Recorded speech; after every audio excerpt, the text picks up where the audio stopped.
All right, hi everybody. So it's been a while since I have updated you on the sweater. Those holidays, man. So many things to do. And of course, Ina's birthday was in November. So again, just so many things to do. She's taking a nap, which is why I'm taking the time to show you how my sweater is coming. So I got both of my sleeves knit, and I clearly got my shawl collar put on. And I told you earlier that I was going to put a zipper in, so I bought a zipper. It's a separating zipper, so make sure that if you decide to put a zipper in, that you go ahead and use a separating zipper as well.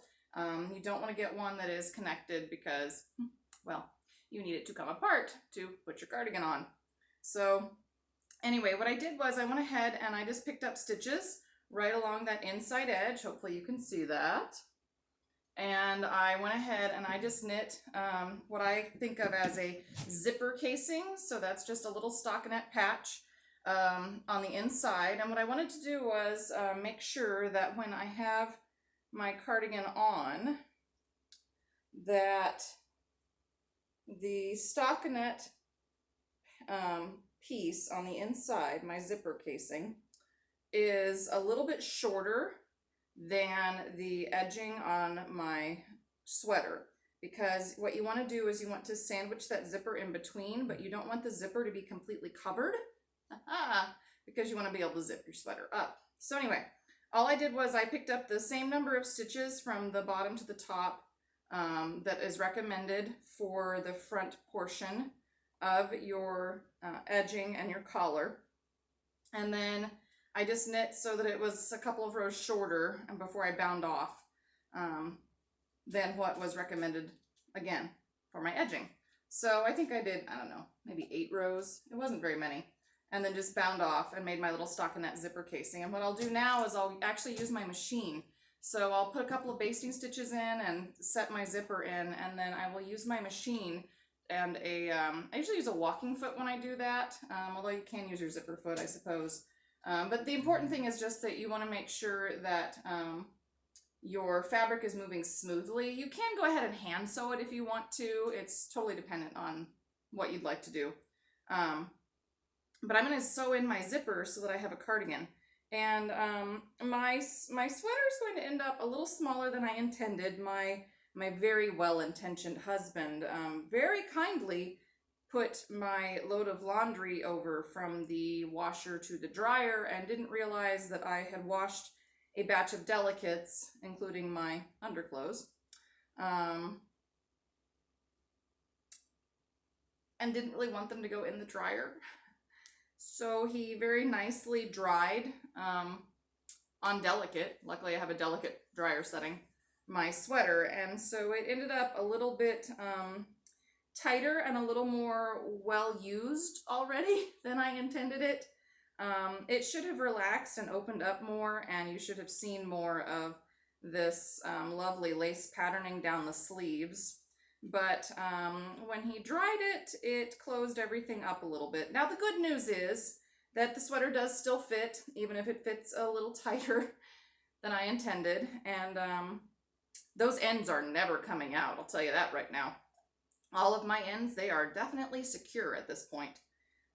So I do appreciate that he was attempting to help by putting my things over in the dryer, but I did have a tiny, large heart attack when I heard the dryer going one morning and realized what had happened.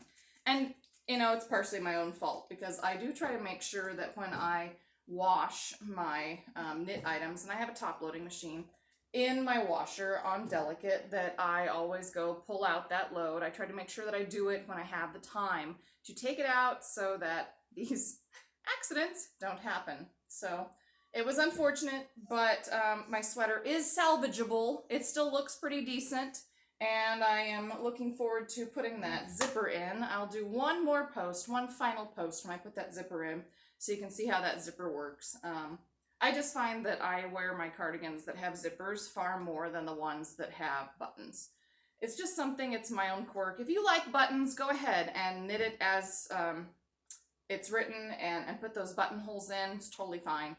It's completely up to you how you make your sweater. That's the best part of knitting, is that you really get to make an item that you love, that fits you and is to your taste, whether that means you want a pullover or a cardigan, or you want a zipper or buttons.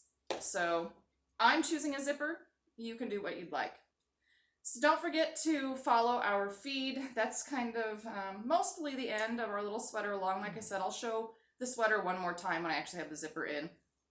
But don't forget to follow our YouTube channel. I will try to get back on that YouTube channel bandwagon and make those videos every 10 days or so. I'll try to put something new up. Just make sure that you're checking out our Facebook feed, check our website, make sure you're on our newsletter list. We do try to put new things out. Tina is really doing a great job posting more to Instagram and Facebook, and she's putting up some really fun things. I think she's working with an Edwardian group, and so there's some really interesting things that are happening with her. So remember to follow our YouTube videos and our Facebook and our Instagram, and just shoot us a message if you have any questions. I hope you really enjoyed knitting along with the Boxwood Cardigan sweater knit along. And I hope you'll join us again next time. We'll do another, I don't know, something knit along in a few months. So make sure that you, again, follow us so you get all the latest news.